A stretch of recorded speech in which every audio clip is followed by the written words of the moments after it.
specialty. Senator John Payton is Mr. Used Car Tax, and he was Mr. Used Car Tax in the House, and now he's a member of the Revenue Tax Committee. So I fully expect that to be addressed at some level. Now, I will tell you about how revenue bills work. Maybe not necessarily on that because it's some special revenues, but we're a balanced budget state. And we cut taxes since I've been in the Senate a lot, and the legislature has, but we wait toward the end of the session to see what our spending situation is, because we're not going to run a deficit.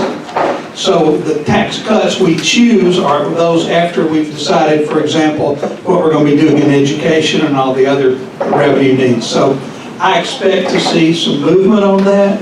I haven't actually talked to John about it, but he is a big advocate for that, especially in light of inflation and the fact that middle income, low income people, it hits them really hard, buying a used car. So we're aware of it. I'm supportive of some reform. John is he's the main man on that. Thank you. So I made it on the Revenue Tax Committee this time, which I'm really excited about. I do have a bill related to sales tax on vehicles. I have a bill that would exempt wheelchair accessible vehicles and aftermarket wheelchair accommodations to vehicles, which is a small thing, but it's really big if you're someone who's mobility challenged. And that's something that I was approached with by some constituents that I want to try and tackle. But I do want to say one thing on the sales tax exemption issue. Roughly half of state revenue comes from sales tax, and roughly half of it comes from income tax. Cigarettes, alcohol, all these other ancillary taxes, they make up 1, 2, 3% of state revenue. So the big buckets are sales and income.